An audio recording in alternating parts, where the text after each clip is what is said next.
you that I be missing. Swear I'm coming home to give you the business. Turn off my phone, it can leave me a message. I'ma just cover your body with kisses, kisses. Rub your body down, you know that I miss it, miss it. It's not like I don't love you anymore. That's what I'm doing this for. I just really hate to let you down. Love seems scary these days, but all these niggas going crazy. You're the only one I want around. How many times, how many ways can I say that I love you now?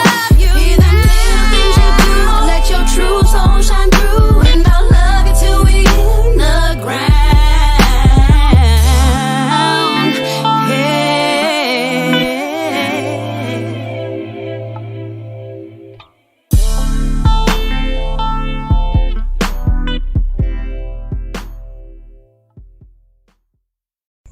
Hey man, I'm in some deep fucking shit down here. You gotta help me.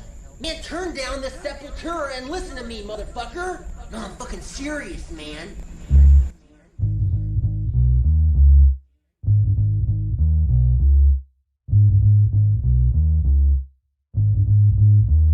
I fuck shit up like a high school kegger. Ain't a damn thing changed but the motherfucking weather. It's not Sergeant Pepper, it's the mic checker. I got rhymes like pirates got treasure.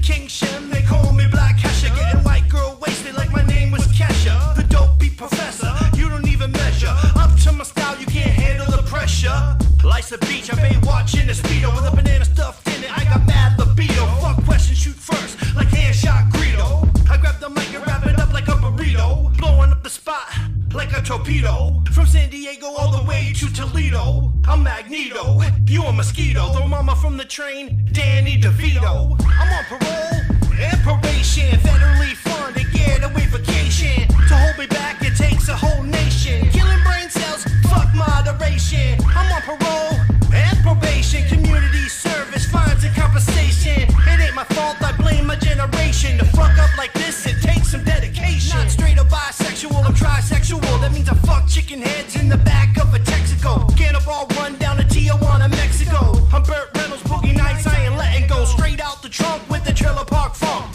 Bass in the trunk with the beast that bump. Then I do a bump of white trash cocaine. Up all night on crystal meth, driving in the wrong lane.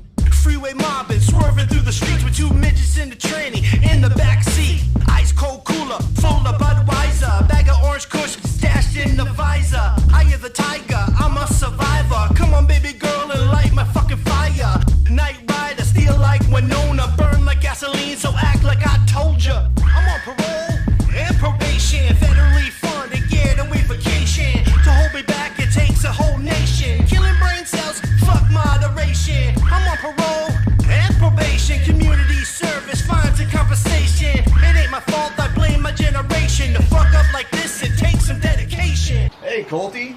Hey, Birdo! Are you knowing what the word of the day is today? What's the word? The word of the day today is prescription. The one we're gonna go fill now. Call me Ill Clinton, fat like Marlon Brando. Rolling hand solo, watching off Orlando. They sold me out up at Cloud City, frozen in a carbonite jail cell. What a pity, now I'm back like that. Return of the Jedi, time to relax, sit back.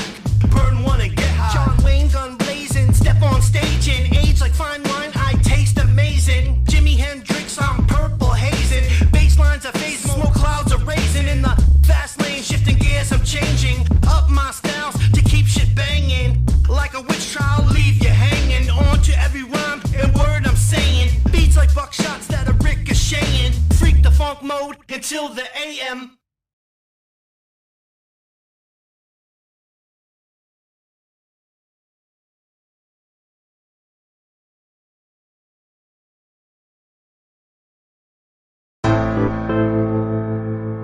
There are no American combat forces in Laos. The events that took place then, in a top-secret war, would completely alter my life forever. My father, Staff Sergeant Richard A. Fitz, was a Green Beret who was killed in Laos on November 30th, 1968 on a classified mission. But one of the most memorable one, the gunships came first, and they just circled us and were surrounded. They said they were we got the word that there was maybe 300 surrounding us, 300 people, and they just started shooting anybody around us. And they kept on shooting all day long. When we came out, General Stilwell was waiting to congratulate us personally. He had been listening to the whole thing over the radio while Krause was calling back for airstrikes. He made the remark that it sounded like World War broke loose on that goddamn hill. He said the only thing he wanted to ask us is where we got the balls to ambush such a large force with only 12 men. We were shouting at each other. That's how close we were. They were hollering us and we were hollering at them. And then we called in airstrikes and you heard them get burnt by a white phosphorus. And I heard them screaming. And take that, you son of bitches. And we were starting to run out of ammunition. I carried a pretty heavy load, but we were getting low on ammunition and we started getting more selective of where we're shooting. 3.2 million Americans served in Vietnam. Of that, 20,000 were Green Berets. Of that, 2,000 served in SOG. Of that, 400 to 600 ran recon, of which your dad was one. And so those numbers tell you how elite the unit was and what your dad was a part of. I don't know if I make the beret or the beret makes me. But let me tell you, whoever that beret is, you can see and feel me. We came around just seconds after it actually hit the ground. An internal explosion took place out of the cargo door. The resulting explosion and intensity of it more than likely took the lives of the 7 Americans on board. And it was obvious from the reports of the other helicopter, the Army helicopters, that when it impacted, that was it. There was no chance on God's earth that anybody survived that because of the ammunition. The government, however, would not admit any knowledge of his death and would keep his status as MIA, or missing in action. And for me, 2 decades later, it would all come around again. For God and country, and for our great nation.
Out, Pluto. Ice with a dripping down my wrist one time. Living like a player, I can hit one time. Got one Glock on me, get hit a full time. Yes, it's back to the trap, it's been a long time. Selling bean pie, but I ain't a bow tie. She really can't swim when she ain't a bow ride. Yeah, you flexing with a winner this time. Got money on my mind, it's been a long grind.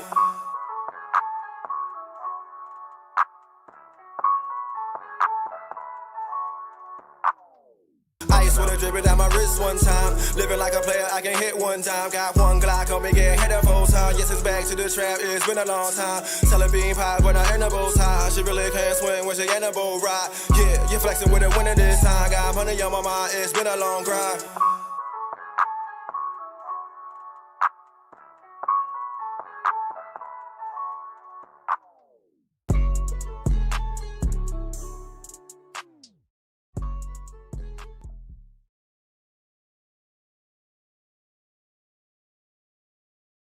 Hi, Hi, my name is Jennifer. I'm your neighbor from just down the street. I also ride a motorcycle, so please check twice. Save a life. Motorcycles are everywhere. For more information on sharing the road, visit mass.gov/RMV.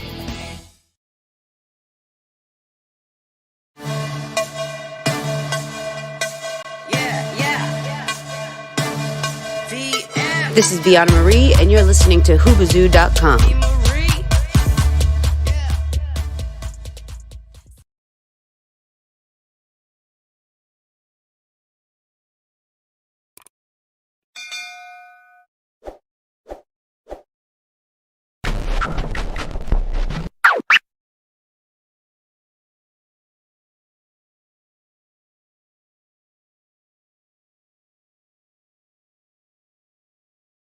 And Jim. Get lost, Jimmy. Just because you're not playing does not mean you're not a player.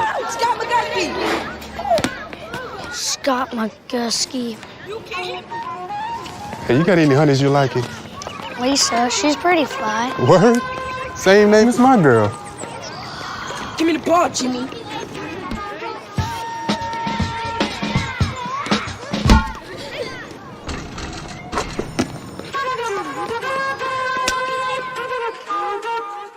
Can you dig it? Can you dig it? Can you dig it?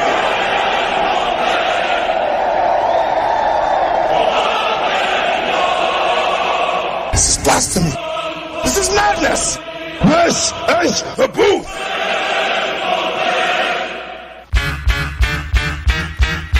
Staring down, looking at the blood-stained concrete. You're the dead MC, flying at my feet. You took a 9mm rhyme straight to your mind. Damn, my better split. This is my time, so I make my way up the block. Get to home base and lock that up. Crack the Cavassier and grab the phone. Call one of my troops up. Hope the soldiers homie says, yo, what's up, what's going on? Make it quick, cause I'm trying to get my Stella on. Nigga, your girl, I'm in the... These lyrical assassins tried to pull a hit, and then boom, came a noise from the other room. It was the boys in blue with the SWAT crew. They got us locked up for lyrical murder. It's one of them charges that you never heard of. It's the booth. The booth. The booth. The booth. Yeah, it's the booth. The booth. The booth. Yeah, we're killing all your podcasts like the HIV virus. You want to battle this kid? Huh, don't even try this. Back the up, think again, count to 10. You want to grab that mic just to get done in? It's the booth. The booth. The booth. The booth. Yeah, it's the booth. The booth. The booth. The booth. Yeah, it's the booth. Was he African? African. No. He was American, and he was like you. He looked just like you. He was Jewish. Just like you. Okay, Jew. It's an odd crime for a Jew to commit. I'm pretty docile. Okay, so we have an African Jew wearing a hoodie. No, you don't. No. No, that's not what I said. Is that what you heard me say? I said he looked like you. Do you look like an African Jew? No, I look like a cop. Yeah. He was Caucasian. All right, your boy Citizen One broadcasting live from the City of Champions. You are listening to The Booth. It is now June 2nd, 2021. It's a Wednesday night, a special night. I actually had some issues go down last night, and Viana Marie is actually on her way to Biloxi, Mississippi, and her flight had maintenance issues. And she was upset because she was on the ground. They hadn't boarded the plane yet. They said there was maintenance issues, and they had to delay the plane, and then they canceled the flight. And I said, well, what would you rather? Would you rather have maintenance issues while you were on the ground and haven't entered the plane yet? Right. Or would you rather have the maintenance issues while you up in the air and the guys tell you, okay, assume the crash position? Right. You're right about that. So a little bit of inconvenience. She's got the flight from hell right now because I took her back to the airport this morning at 5:30. So she can get down to the Biloxi. And what happened was that her replacement flight missed the connecting flight. So now she's at a 7-hour layover That's terrible. in Charlotte, North Carolina. So I'm like, damn, this is some crazy stuff. If you're looking over to the left, my special co-host with me tonight, I've been talking about him on the show after every show, been helping him out with his show. My man, Kevin Jefferies, Happy Hour with Lito. He is on the show with us tonight. I am pretty psyched. Let him know who you are and tell him what you do, man, before we get into this show. Yeah. Thanks for inviting me, bro. I appreciate it. Yeah, I do a podcast. It's called Happy Hour with Lito. It's available on all streaming platforms. I talk to the who's who, everybody from Ari Spears to just a bunch of people, Kung Lee, Donnie Klang, just everybody, you know what I'm saying? So you had Robert Curry from Day 26, one of my most favorite bands. Yeah, mine too. Day 26, I love Day 26. Actually working on getting one of their former band members, Brian Angel. He's no longer with the group. Right. I just try to, Robert said something on there about the crew and as far as why Brian's no longer with them, and I just want to get Brian's side. And they was so good. They was a real good group. I really like their music.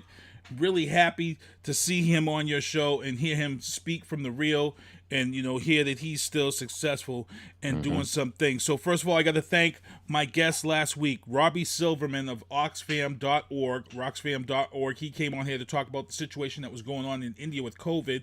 If you want to head over there and check out OxFam.org and get the green initiative, and then there is also the vaccine story over there, because they're doing this thing where they want to make vaccines available to all these third world countries, at a lower cost, so these people aren't making all of this profit. Also got to thank Travis Partington and Richard Fitz for coming on the show last week. 21 Years, A Folded Flag was the film, and they actually had the premiere of their film this past Saturday. I was at the house to check it out. I'm going to bring up a picture here to show you guys. Here it is right here, 21 Years, A Folded Flag, Oscar Mike Radio, holding it down. Danielle Rocco is over here in the left. Richard Fitz is in the middle. Travis Partington is over here on the left, and they were doing it down. And I can't remember this gentleman's name, but this gentleman actually helped Richard Fitz film this film that took 21 years in the making. Of his father was a Special Forces Green Beret who went down in battle, and because his dad was Special Forces Green Beret, everything's secret. That's one of the missions where if you're found out or something happens, nobody's ever going to know. You're just going to be cast as MIA. It took 21 years for him to get the truth about what happened with his dad and how he went, how he died. It is a great film. They're going around and showing it in different places. So real proud of Travis on this one here. Did a great job, and I'm glad to say, that he is part of the Hoobazoo umbrella, and it's just awesome stuff. Also, I got to bring this up, is last weekend was the Black Hesher Memorial Show in the memory of Van Bates. It was last weekend in San Diego. As you guys know, I sit here with my San Diablo All-Stars Cup every week for him. I actually got my Black Hesher t-shirt, and I can't wait because I'm not wearing it until June 11th, 7 p.m.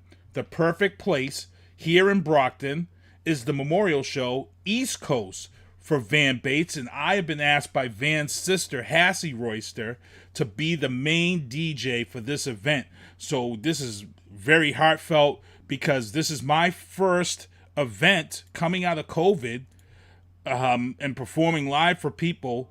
And this time, it's not a wedding, it's not a school thing, it's not for the clubs. This is the first time performing coming out of COVID for a friend who passed away, a memorial. And look, I got to hold it down for him, because I know he's going to want me to make sure that everybody in the house has a good old time, a great time. So I'm here for him for that. Again, as you guys look over to my left, Kevin Jefferies is with me here on the show tonight. And I'm going to get into my sponsors. As you guys see, Michael Douglas Barreto Electronics over here down below.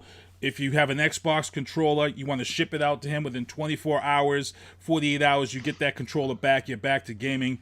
I'm anal with my controllers, so I don't send many of my controllers to him lately. I was sending a lot of the kids, and if the kids use mine, they had to learn not to use my controllers, because I'm I'm anal. Is it the same with PlayStation controllers too? No, I got the Xbox. I got the new Xbox controllers. The new Xbox controllers are built a lot better than the earlier controllers that they've got a lawsuit with. But look, I'm real anal about my controllers. If my battery's dead and I've had it on the charger all day and you use my controller, all hell's gonna break loose in this house. So right now, I understand that. Now I'm saying, do he fix? Yeah, all controllers? He fixes all controllers. He does customization of controllers too. So if you go on his website on eBay, you'll see he has some nice customized controllers. He sells parts if you want to do your stuff yourself. He's a great guy. He's actually come on and popped on this show, and I've seen him in the chat every now and then. I see Dory Jones from California. What's going on? She's in the YouTube chat. And hey guys, forgot to mention, if you're on Facebook watching this show, we are now exclusive on YouTube. The show is being broadcast on Facebook, Twitch, and all of the other sites. But the show's main broadcast now is on YouTube, because YouTube is where the money is. Facebook, I love all the likes and everything we're getting analytically, but Facebook don't pay you for them numbers. So we're now exclusively on YouTube, and then everything goes to Facebook, and then Facebook, and Twitch and all those other places. But right now, if you want to jump in the chat and leave us some messages, jump on the YouTube page, Sinister One Productions. Check out the live chat there. Travis Partington, what's going on? Good evening. I just showed your trailer. I just talked about your film. Travis is in the chat. Thank you for showing your support. But again, thank you everybody for coming here. And guess what? My restream chat is actually working tonight, because I'm seeing the chat messages from Facebook on this show tonight. So I'm kind of glad that's going on. Also for sponsors, rebelrom.com. That's my cousin's clothing line. You want to check her out. And if you see my man over here on the left side, Kevin, just kind of lean up a bit. I want you to see the niche right there, the niche clothing. Yep, that's the sponsor for his show. He's got some stuff. I actually just got my email that my shirt is coming this week, so I can't wait to get my shirt. You want to check them out. What's the website there again? Nicheclothing.com? www.nicheclothing.shop. And if they mention Niche 2021, you get 10% off. There you go. So check them out. They got some good-ass clothing. I already got one. I can't wait for it to arrive. So I'm here. Tactical Target Systems. That's where I get my zombie targets when I take some time to go down to the range. I got to give a big shout-out to my man, Richie. Richie and me went to my Braintree club, and we went to the range, and my man Richie brought a slew of his firearms. And then he just went and got a brand new safe. So he brought he had a 22 rimfire rifle. He had a 9mm rifle. He had his 40 cal Smith & Wesson. So we went down to Braintree. If you guys want to check out the videos are on Facebook, Twitter, and stuff. And again, it was nice because he told me he's been shooting for years, and he watched me shoot, and he said, man, he's like, you're a pretty good shot. For those who've been wondering what I've been doing is I just try to go to the range, and then at home I got a little app on my phone called Mantis X, which allows me to dry fire train at home. So we'll talk about it. You guys see Steve's Tactical right here. Gonna give a big shout out to Steve's Tactical. They gave me a lot of information and stuff about the range. And again, the Oscar Mike Radio hat. What's the price on the shirts? Jig is asking on the niche shirts. Jig. They vary. They've got a whole selection. They've got hoodies. They've got t-shirts. They've got long sleeve shirts. They've got all different. You tell them. You tell them, man. Tell them. Yeah. They got a whole bunch of everything, bro. It's t-shirts, hoodies, sweat outfits, crew neck sweatshirts, everything, bro. Just go check it out and just make sure you use that discount code. Yeah, see, they're going. They got solid stuff. Again, Viana Marie on the way to Biloxi, trying to get some shows in down there. Check out Viana Marie music all over the place, everywhere on online streaming sites. New music is on the way. And look, that's my artist. I'm her manager. And I'm just going to let everybody know right now, we've been bumping this V album for 3 years. 3 years ago, we dropped her V album, her EP, on Black Friday. And she hasn't released pretty much no new music since then. She's been rehashing old music and stuff like this. This new project that she got coming out is fire. The features, Black Sea, Hillary Banks, BBM. Look. When this drops, y'all gonna know about Viana Marie. What you know. You saw the first video of a track from her last album because she wanted to get something out visually. but this new stuff is out of control, so be ready to go. Heading into the news booth now. 2 weeks ago, we have one of the toughest stories here. We had two cousins who drowned in D.W. Field Park trying to rescue a friend who had fell in. Both the boys drowned, lost their lives, and we had a vigil for them and stuff. Well, they were laid to rest this past weekend.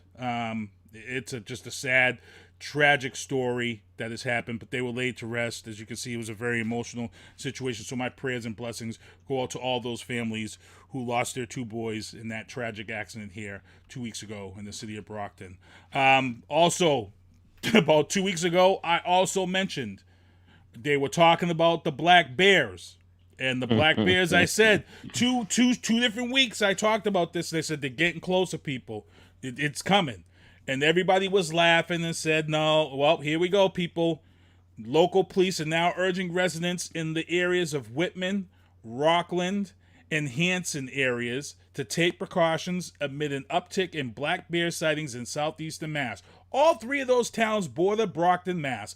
And if I had to put it in a prediction, where I live on the east side, up in the backside of Massasoit and Thatcher Street, there's a lot of wooded areas that go through East Bridgewater, West Bridgewater, Whitman, all them areas. If bears are coming through there, they're going to come through there. We've already got deer in Brockton, and everybody laughs at the fact that we got deer and turkeys in the city of Brockton. There's not going to be some early morning, a black bear in Brockton is going to happen. And we see deer here all the time. It's nothing. But see, for us, what not it is, bears, but Well, see, what's happened is, so now, like on the MBTA, the main train and public transportation, they had an issue with coyotes. Because what happened was COVID created this. What happened was when we were locked down last year for so long, and we had to stay in our houses from April to it was like July, early August, we didn't come out. So from that time on, wildlife got to do whatever they wanted, pretty much for that time during COVID. They expanded their circle. They made their range bigger, and this is gonna be an issue. People pay attention.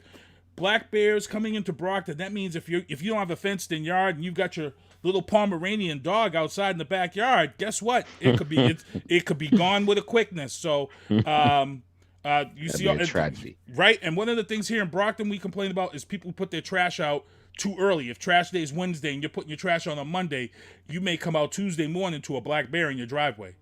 So go right back in the house. that 180, that swivel when you do that swivel.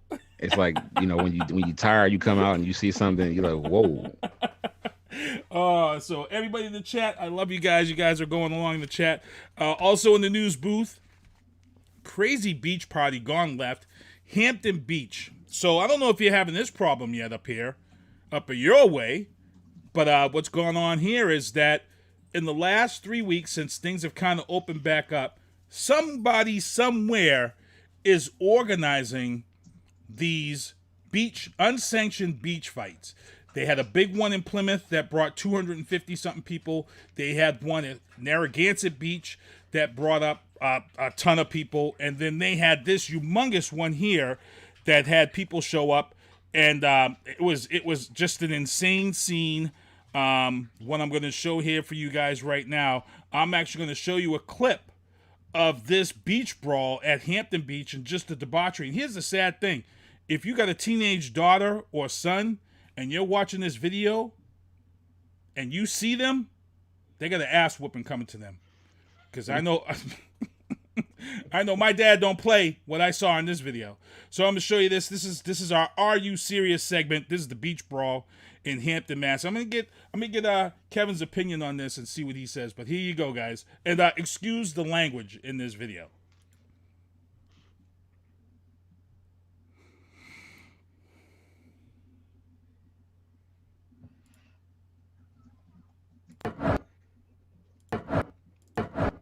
Oh, you know what? I'm not gonna play that. I changed my mind. I'm not gonna play it.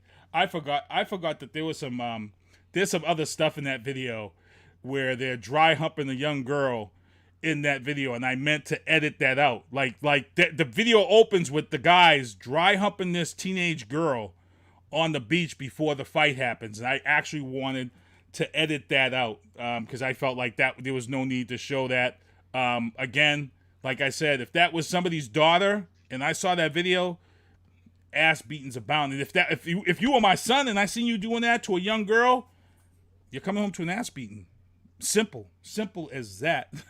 So yeah, I'm gonna hold off on showing that video. I meant to edit that one down. I wanted to edit out that dry humping part. And but you can see it. It's on. If you want to look up and see it, it's on YouTube. Turtle Boy actually broke the story, so I'm gonna give props to Turtle Boy for breaking the story. But again, what are your thoughts? Unsanctioned fights at these beaches. Again, COVID is opening things back up. People are coming out like they've lost their minds, bro. Like they've lost their minds. It's craziness. And we're gonna talk about this in sports too. Your thoughts? That's man. crazy. That's crazy. I don't listen.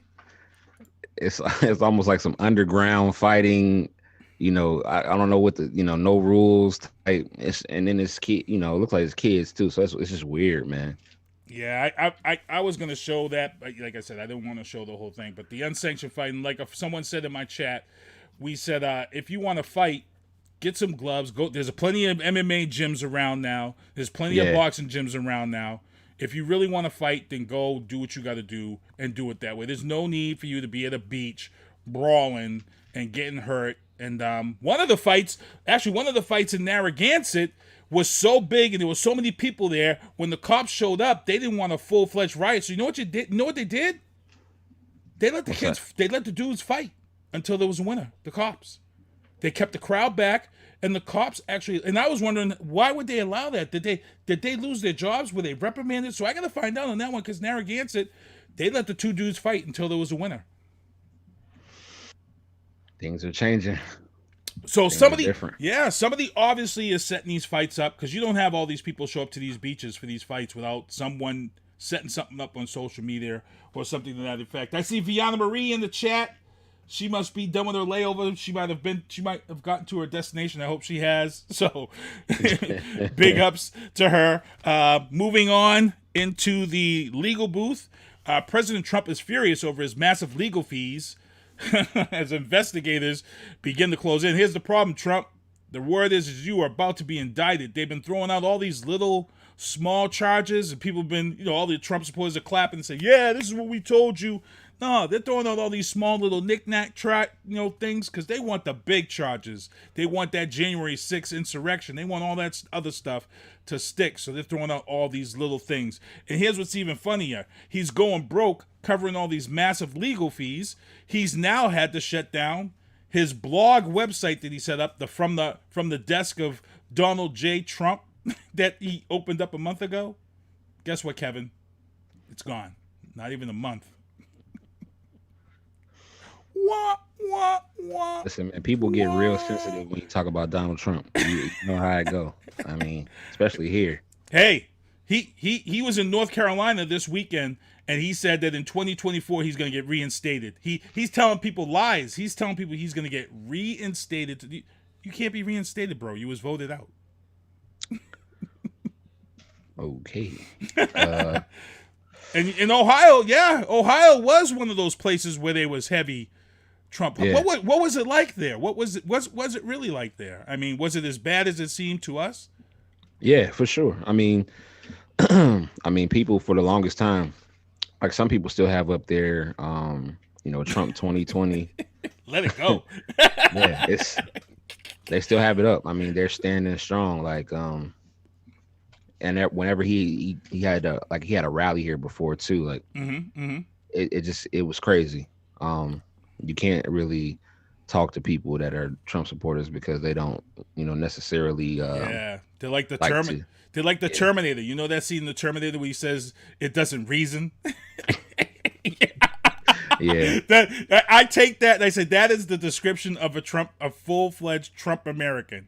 They don't listen to reason, that whole line. And it's funny you talk about that because a lot of the people who had the flags and stuff up Trump 2020, we're starting to see around here in New England, the small areas, they've now got the Trump 2024 flags popping up. So great. That's awesome. So, moving on, we're going to move into the entertainment booth. Gavin MacLeod, Captain Merrill Stubing, passed away, 90 years old, a long life, rest in peace. 90 is a good long life. Meryl Stubing lived the Love Boat. Gavin MacLeod, one of those shows that you sat in front of the TV and watched, and to see who was going to be on there. It was a very diverse show. It had a mixture. It made sure they had touched every culture. That was one good thing about the Love Boat. It came on in the late 70s, and they made sure that it had every culture represented on the show. And I believe that was an Aaron Spelling show, if I'm not mistaken. Aaron Spelling was one of these guys who was an innovator for shows. So it's a great show. Even though Ted was the bachelor, he worked in the bar. You knew he was making money. Ted Lang on the cruise ship, and you the head bartender. Come on, yeah, you getting that paper? That's the real paper right there. Because a lot of people was talking about the racism and all this stuff. I'm like, yo, he's got it held. He's the main bartender. What are you talking about? Tips all day and night. Bought on clothes on the boat. And he had them velvet. Remember he come out with that velvet jacket on? Oh, man. The Love Boat. Good stuff. So, moving on. Also, rest in peace. Man. Rapper Little Loaded. This here wasn't violence. And I'll let Lito, Kevin Jefferies, talk about this, because when you start your show, you talk about mental health and things of that sort, because it touches you because you had a situation with someone. Little Loaded, who, if you guys don't remember, during COVID last year, him and a friend was fooling around with a shotgun. He accidentally shot his friend with a shotgun. His friend died. He's never recovered from that. Little Loaded posted an Instagram story, and shortly afterwards he took his own life. And 20 years old. 20 years old, man. And I'm going to let Lito talk about this, because you cover a lot of the rap industry, a lot of these up-and-comers you talk about. Little Loaded was being mentioned as one of the up-and-coming guys. And, it's just crazy. Depression is a sad thing. So go ahead, Yeah, Kevin. for sure. Floor is Main yours. thing is you just never know what somebody going through. I guess like he said, my friend, he posted, on Facebook, his story, like two empty pill bottles. You know what I'm saying? So at that point, you know what I'm saying, his mom was calling me trying to, because she tried to reach out to him and he wasn't. He also put on Facebook that I guess some people that came into his apartment complex and they were trying to get in and just stop him from doing whatever. And he was like, if they come in here, he put on Facebook, if they come in here, I'm jumping out this window. So eventually they got to him, got him to, to the hospital and everything. But by that time it was too late. He had taken pills, too many, for them to be able to save him. And it was, he knew what he did. Right before he passed, he was praying. He told his mom he was sorry. He asked God for forgiveness, and then next thing you know, he took his last breath. So yeah, this was 2 years ago. Yeah, but that was my boy. You know what I mean? Like I said, you never know what may have happened. Like he didn't really talk about his past a lot. He didn't really talk about what may have what he may have went through, and that stuff still haunts you. It doesn't matter. Like he left Ohio and moved to Pittsburgh, Pennsylvania, thinking that he was going to be happier. Right. But problems will travel with you. Yeah. Right. It doesn't. Right. That don't. You have to address them head on, because it doesn't matter where you live at. Right. And people, like he said, both these guys, social media. And I've told people, if you got close friends and people who suffer from depression, sometimes you want to pay attention to that social media, because sometimes that social media has been a tip in a lot of these that people don't see.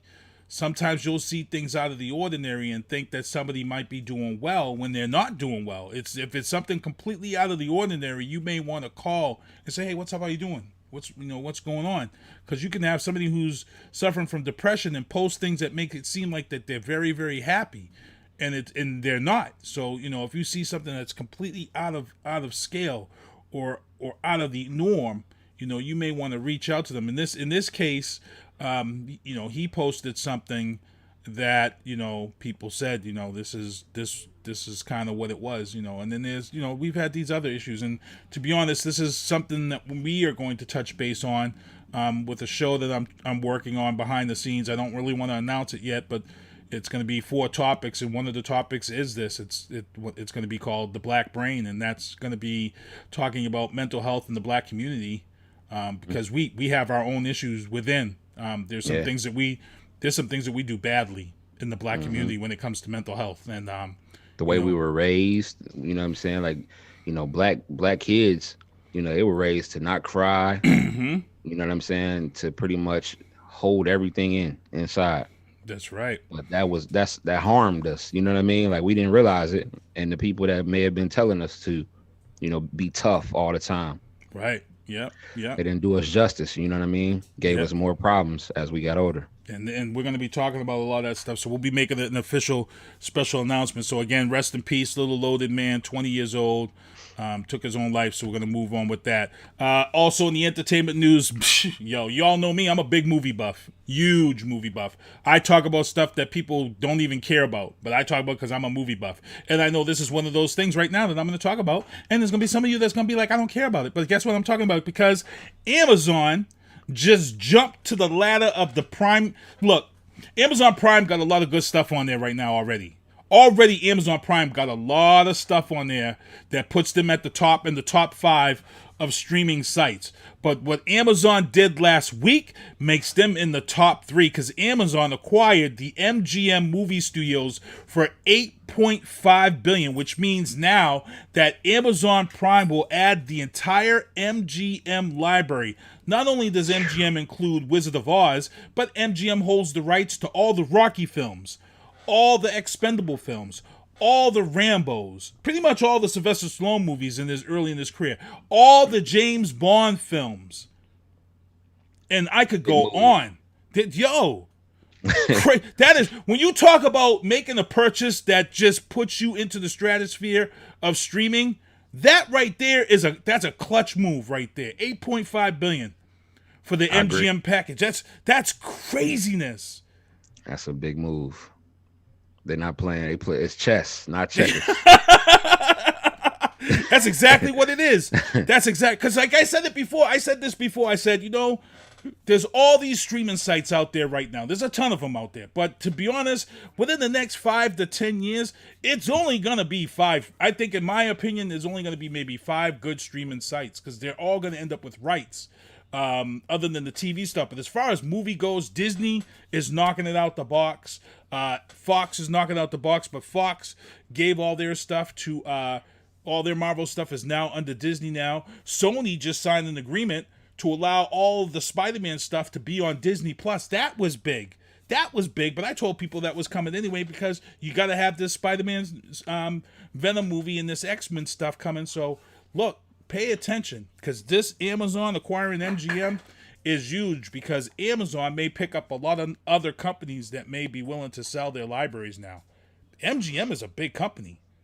That's not some fly-by-night third motion picture company. MGM's at the top. They're up there with Paramount. They're up there. That's a fact. MGM, Vegas ties, all of that. Classics. That's a big move. Like I said, yeah, classic. So moving on, here we go. This is it, people. This is where the discussion's about to get really good as we head into the sports booth, because I'm a big Boston sports fan, and my man over here, he's from Ohio, so you know who he loves. I don't even have to mention that name of LeBron. You know, he got on. We was in a post talking about some stuff, and he's up here talking about, well, we forgave him for leaving and going to get a chip and coming back. He came back and got us a chip, and he left. Well, no, he ain't getting me a chip, because I wasn't a Cleveland Cavalier fan. But I have followed LeBron since he was in high school. Right. So, you know what I'm saying? I was saying the Cleveland Cavalier fans, they did forgive him. But when he left the first time, they burned his jersey. I know. They was mad, because I was mad as a fan. I was like, man, how you gonna do that to that team? You just ruined the whole franchise. And the funny thing was too, when you talk about LeBron James and stuff, and you go back, I was watching him in high school when he was getting all that attention, and he had that whole Hummer story. That cracked me up. You know, that was all of that stuff was funny, but I'm glad to see where he went today. So today's top story in the sports booth as we open up, Celtics fan arrested after bottle nearly hits Kyrie Irving. For those who don't remember Kyrie Irving, he was here for a short stint with the Celtics, and one of the things that happened with him was that just before the All-Star game, Kyrie got caught on a hot mic talking to Kevin Durant in regards to going to Brooklyn and getting that chip. Pretty much, that's what the breakdown was. And what happened was that it was a big story here. It was a humongous story here. People were pissed off about it. To the point where it divided the locker room, number one. It really hurt the locker room at a time where the Celtics were making a big move for the playoffs. And then when they got to the playoffs, Kyrie ended up injured and didn't play in the playoffs. And to be honest, if he had played in that playoff game, they probably would have advanced and won that season. But because they didn't have Kyrie, it didn't happen. And then shortly after that, he went to Brooklyn. So here is Boston fans. We remember that. We remember. You think he'd have went to the? You think they got a chip with Kyrie?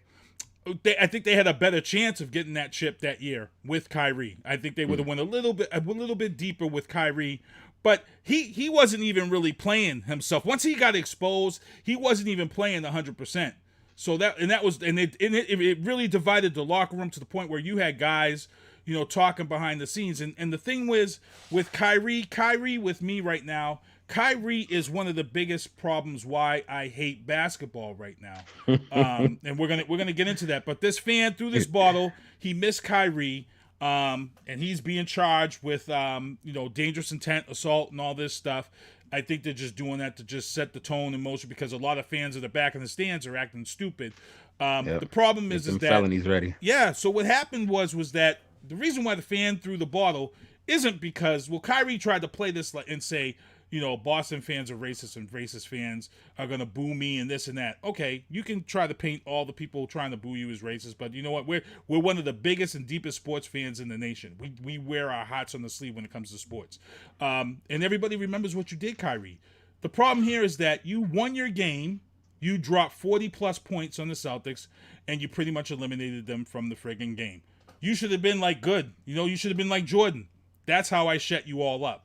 That's how I get you all back. But you didn't do that. Kyrie then went to the center of the court and wiped his foot on Lucky.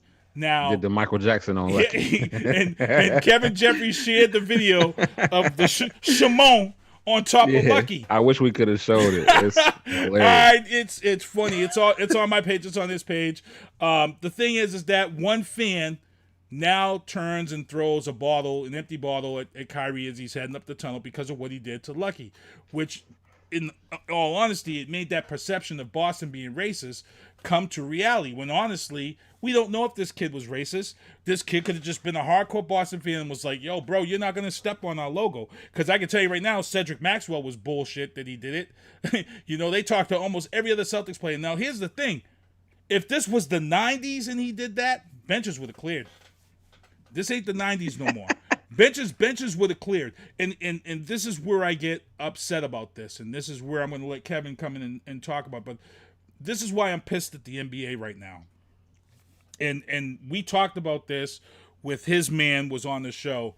Manchild. Shea Cotton was on the show. And he touched base on this. And the problem is that this generation of basketball players, they're all about the money. Getting a championship is just the cherry on the top. The key for all these players today is it's about how much money we can make. And how easy we can make it to get the chip.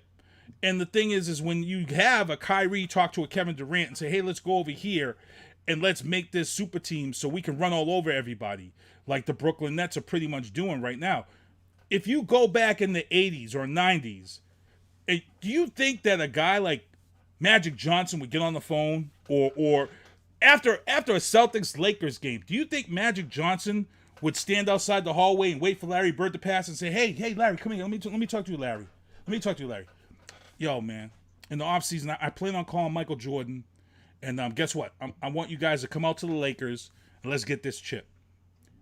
That ain't happening. You know why? Because Magic Johnson and Larry Bird and Michael Jordan and all these guys, they didn't want to team up with each other. They wanted to beat each other. Till this day, Magic Johnson says he hated Larry Bird to the core of his heart.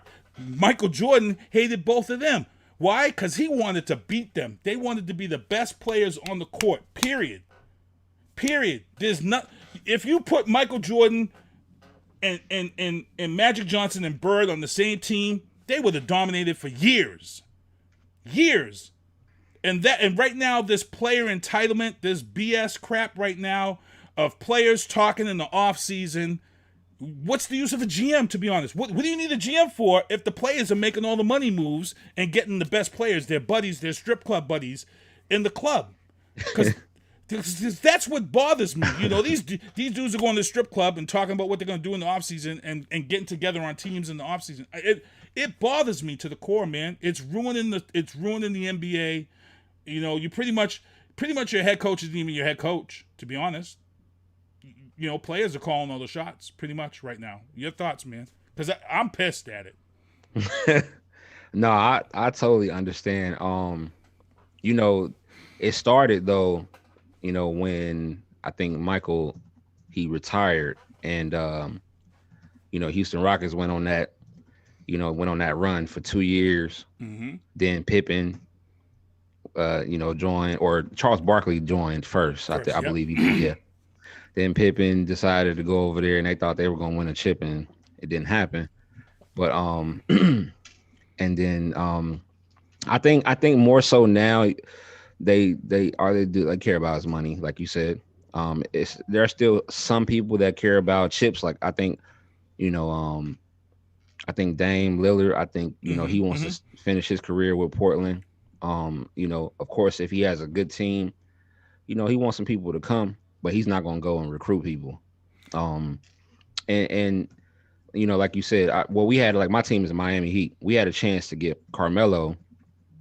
He ended up re-signing with New York. Mm-hmm. So it was supposed to be LeBron, D-Wade, and Melo, not Chris Bosh. But Bosh came because Melo didn't come. Melo re-signed for all that money, and now to this day he doesn't have a chip. You know what I'm saying? So like but he got a lot of money. You know what I'm saying? Right. So, yeah.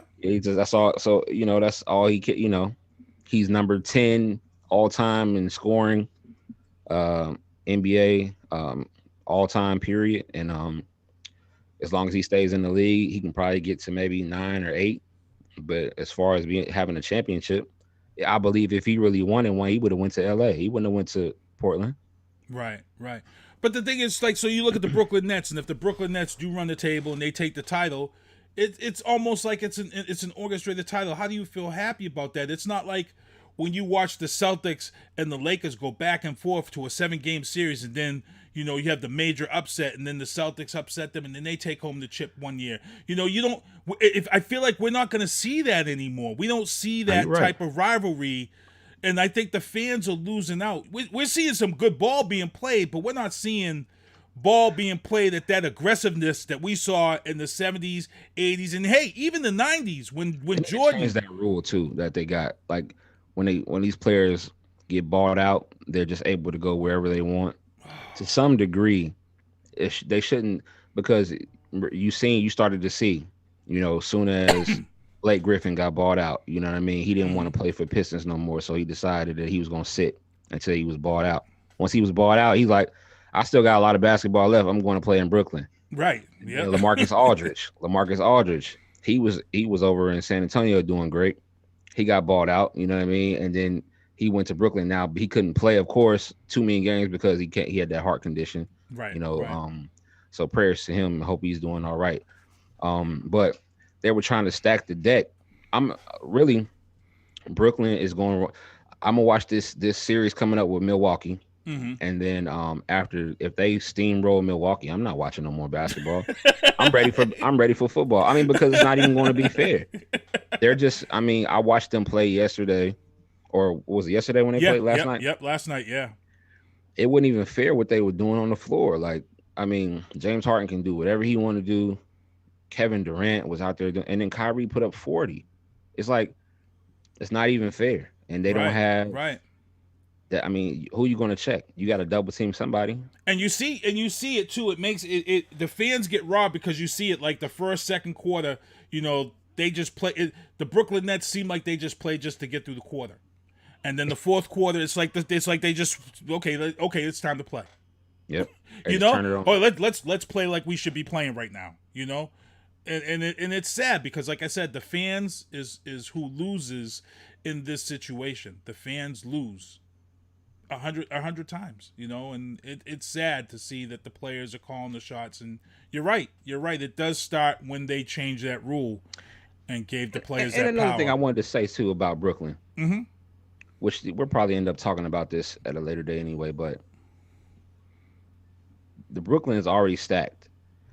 But now you're going to tell me Steve Nash is going to get all the credit for this if they win a chip. I don't know what to say. And that's what I said. Head coaches aren't even really a head coach. You're just a figurehead. Because when you got all that talent that stacked themselves on one team and you just roll, you can run whatever you want to run, you know? It's just, I don't know. It's just horrible. But again, it's just like that for them though. But like, I was just more concerned of like Steve Nash got that job when there's black, you know what I'm saying? Right. Coaches that, you know, were trying to get that job and didn't get it. And he's never been a coach at all. First time coach, you get to coach all those guys. And you're probably going to get a chip for it. And then they're going to look at you like they looked at Steve Kerr when Golden State, when really Mark Jackson was the one that put that together. But right, you know, right. I digress. We'll see. So big news here. Actually, that's the next story. Let's get right into that. Next story here. This story I actually posted when Danny Ainge was mulling the future with the team, and then shortly afterwards, Danny Ainge actually stepped down from GM, and Brad Stevens is moving up into that GM spot. It looks like they're bringing Kara Lawson, who was going to be headed to Duke. It looks like they're going to try to get her back to be assistant coach. They haven't decided who they're going to bring in as head coach, and they were mentioning at the press conference, are you going to try to get one of these players, since they've got all these players popping up as head coaches right now? The Celtics, they need a good coach. They need a guy that's kind of like Brad Stevens, but like I said, the talent pretty much runs the team. So whoever you kind of put in there, the talent's going to have the pretty much say. To be honest, I think this series would have went a little bit better if they had Jaylen Brown and if Kemba Walker's knees were healthy. Might have been a little bit more of a series, but I still think Brooklyn still comes out on top. But the Celtics, they got a lot of youth. They can do a lot of damage when they play. The key is let's see what's going to happen for next year. But Danny Ainge is out. Brad Stevens is now the GM for the Celtics, and they're going to be looking for a head coach. I feel a certain way about this. How do you feel? Who do you think? Who you think? Well, okay, so I'm not talking about the fact that Danny Ainge stepped down. That's cool. Like, you know, he's ready to step down. Cool.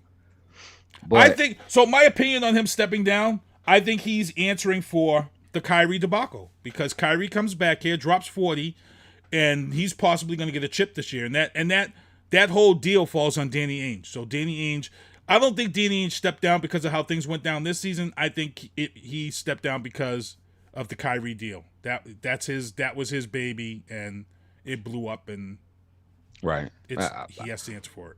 I guess I was just I look at it like, okay, in a normal, I feel like Brad Stevens shouldn't get that job. And the reason being is because in any other situation where a coach is on the hot seat, mm-hmm.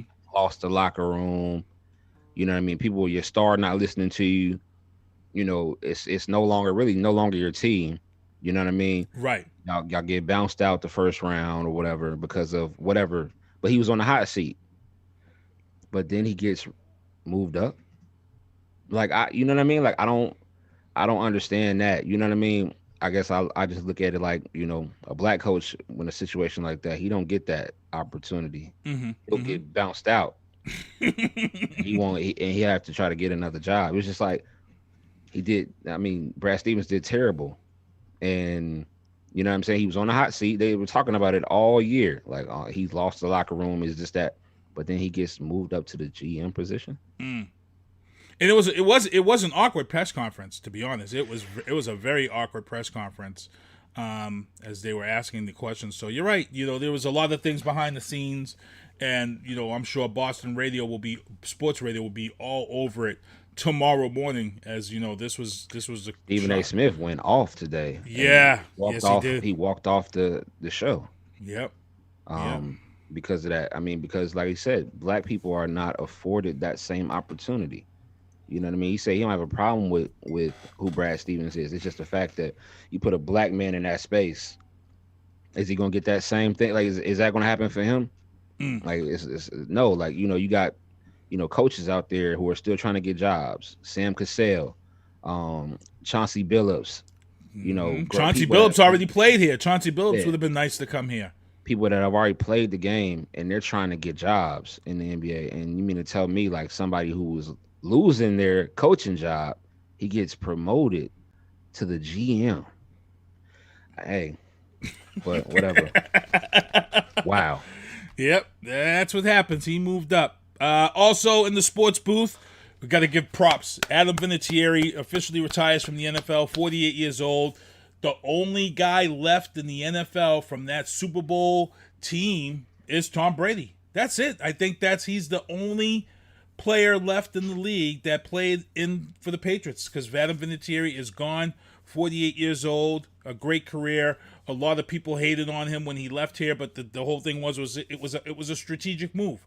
Adam left here because he knew by going indoors and playing for the Indianapolis Colts, he would extend his career at least another 7 years, kicking that ball indoors and not having to face those elements. And he did. He left here. He extended his career as a kicker, and I believe he's going to be one of the longest.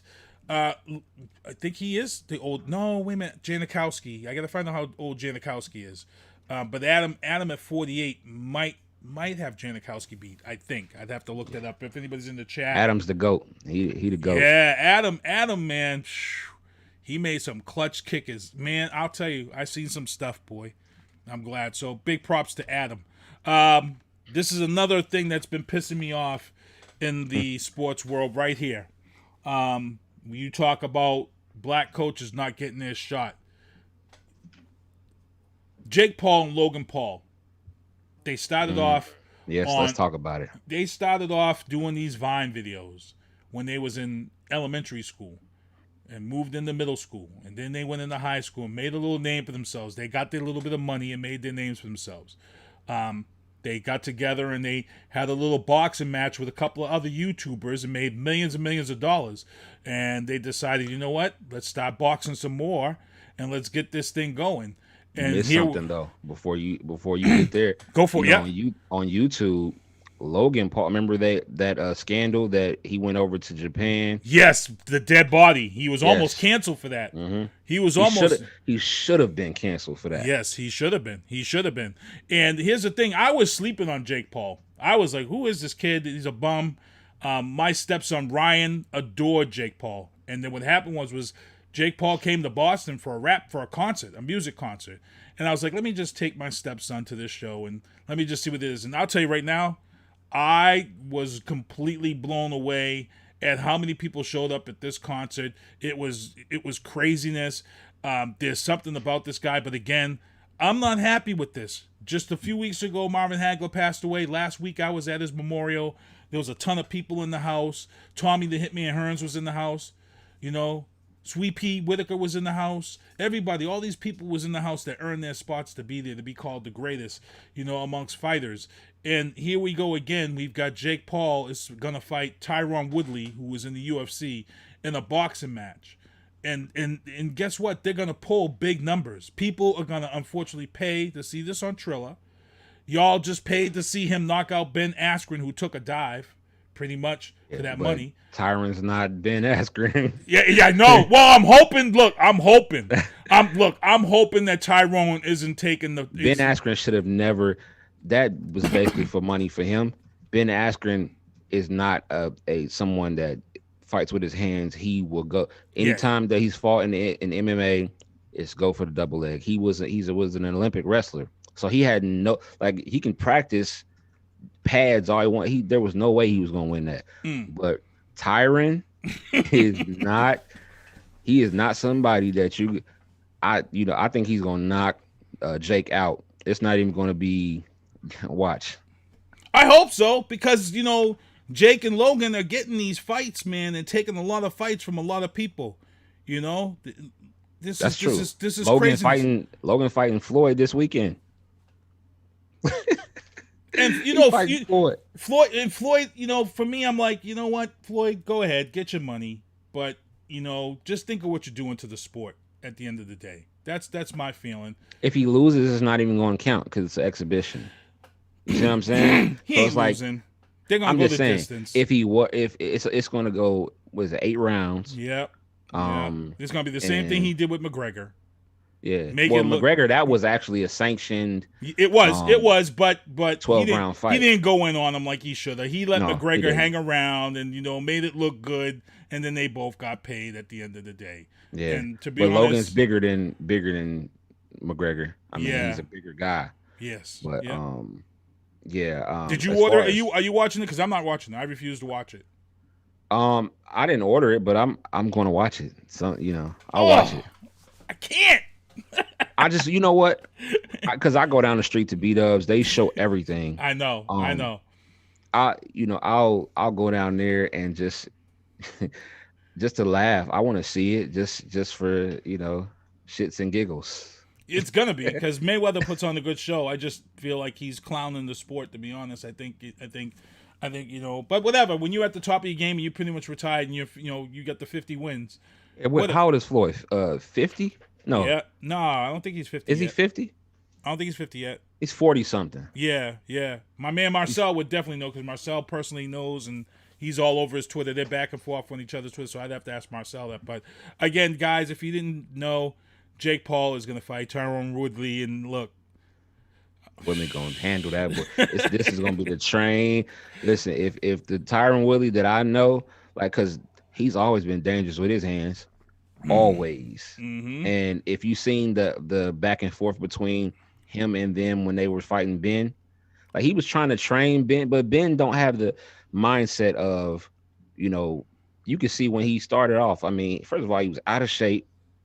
Ben was out of shape when he got in that fight. And, yes, he was. Yep. Tyron's gonna come in lean, fit. His hands are crazy. Now, if he get hit with one of those wild punches that Jake throws, he could get knocked out too. Yeah. I mean, it's not gonna be one of those steamrolls for Jake though. Jake's gonna really have to train for this. He's not gonna be Nate Robinson. No, I'm sorry, Nate. And Nate's a Celtic. You know you can't talk about Nate like that. He's a Celtic. I can talk about because he was ass up, face down. he looked like Apollo Creed in Rocky when he was twitching. He was man, that was bad, man. When I seen that, I was like, dang, Nate. I was like, he's a meme. I was counting down. I was like 10, 9. You knew the memes was coming. You knew the memes was coming. Snoop Dogg didn't make it no better. I know. That's what I was saying. Snoop Dogg, it just added to. He was like, "Good Lord." Right, Lord have mercy. Like goodness. Oh man, moving on to the sports booth. We got about a minute left of the show. Simone Biles' historic double pike that I talked about and showed here last week. She's now being punished for her double pike. The ruling is that because she is the GOAT, because she is doing things that no other gymnast can do, she gets penalized for doing attempts on things that others really can't do. So in other words, she's got to lessen her game to be scored correctly. This makes no sense. They said this has been in the... And I see people trying to bring race into it. It's not a race thing. This is the same stuff that Nadia Comaneci and a lot of other people have gone through. And when you're at the echelon up here and everybody else is down here, the Olympic scoring, and we've hated this. I've hated this with boxing. Olympic scoring and boxing is horrible. I've seen guys dominate. Roy Jones dominated, but he lost in some of his bouts because of the way the scoring is in the Olympics and in the Olympic trials. It's weird. It's crazy. It's upsetting. Her double pike is being punished because she's so far ahead of everybody. Instead of telling everybody to pick your game up, what the thing is they don't want people who are not qualified to do that stunt to try it and risk injury. So she gets punished for that. Getting into another discussion about mental health. Naomi Osaka withdraws from the French Open. And I'm torn over this because my feeling is that if you play a professional sport and if you're contracted to talk with the press after a game, you need to talk with the press. If it's in your contract. Okay, let me just get that straight. If it's in your contract, like, they did this with Skittles, Richard Sherman, and they did this with somebody. There was two other people. Ricky Williams is another one. Ricky Williams is the earliest because Ricky Williams used to have to smoke weed to be able to talk to the press, and they bashed the hell out of him. And now all of a sudden, weed is legal, and the NFL is all over promoting CBD. They've got a big thing of Rob Gronkowski at Gillette Stadium right now promoting his CBD company. And here's a guy, Ricky Williams, who's pretty much run out of the NFL because he had anxiety. Remember, he had that whole interview with his helmet on his head because he couldn't talk to the press. Well, Naomi Osaka, she suffers from depression and anxiety. And, she won her round and, they wanted to talk to her about her match. And she had an anxiety attack and she didn't want to talk to them, and then they fined her $15,000, and she said, "Okay, you want to fine me $15,000? Guess what? I'm the number 2 player in the world. Guess what? I'm pulling out. And guess what's coming up next on the table to eat? The main appetizer, Wimbledon. Where's your ratings gonna go? Where's all this stuff gonna go? Boom, in the tank." And I was saying to myself, well, she's got to really think about what she's doing because she hurts her sponsors in the long run. But guess what? Her biggest sponsor, Nike, says we back her decision. Her mental health comes first. And you talk about this all the time. Mental health, man. Right? Yeah. Comes first. Are you happy to see Nike is supporting her in her cause for her mental health? I am happy that Nike is doing that. I can relate. I suffer from anxiety as well. I take CBD oil today. Like, you know what I'm saying? And it helps. So she might not have been, that when that anxiety hits you, sometimes, you can't talk, you know what I mean? And, like you said, if it's in a contract, but she's the number 2 player in the world, give her a minute, maybe, maybe she couldn't talk right then and there, but give her 5 minutes to get herself together. Right. And then she probably would have been cool. But,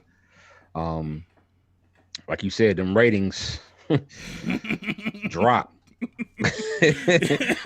but congrats to her for even choosing herself in a situation like that and saying, you know what, my mental health right now is not where it should be, and I don't want to get in front of these cameras and on this microphone and make an ass out of myself and maybe say something or crying claps, or run away, blackout, claps or whatever. Yeah. So they should have just respected it. And I don't think she should have been reprimanded. Like I said, it could have gave her 5-10 minutes and then try to talk to her. But maybe they was trying to talk to her right after she won, and she just first of all, you gotta if you already have anxiety, like when you're playing that sport like that, everything's already heightened anyway. Right. Take you a minute to calm down.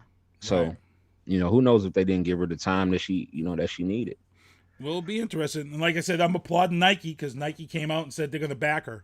I think that's awesome of Nike to back her decision and respect her mental health. So I'd like to see a lot more sponsors do some stuff like that as we head on. If you guys are looking at this picture right here, Florida State University unveiled their brand new Polaris Slingshot FSU colors. Yo. It is crazy. The head coach of Florida State drove it out on the field. Here is the video of the Florida State University Slingshot for you guys. Here it is real quick.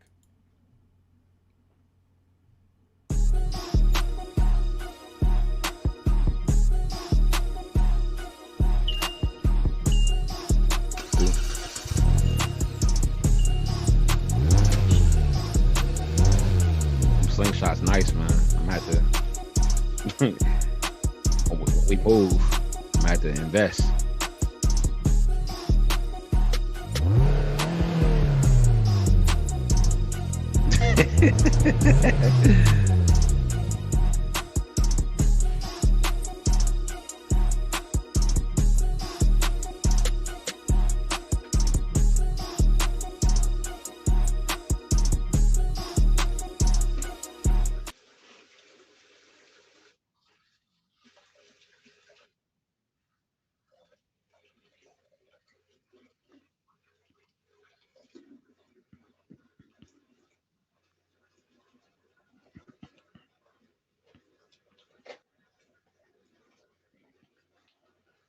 ecstatic to see this Florida State vehicle just smoking. It's nice. I mean, if it was an Ohio State one, though,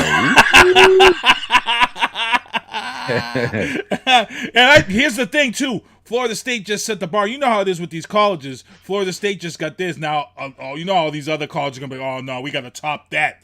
Mm-hmm. We got to top that. We got to get our own. Slingshot Polaris might have just messed up. They might be busy. Right. We heading back into college football season. These dudes driving these slingshots out onto the field. Yeah. With a whole team behind them. Come on now. Nasty. Oh, man. So big ups to them. Okay, we're heading into the Biden bombshells. We only got one little topic in the Biden bombshells today, and I got to give props to President Biden, who took time out to do double duty on Memorial Day.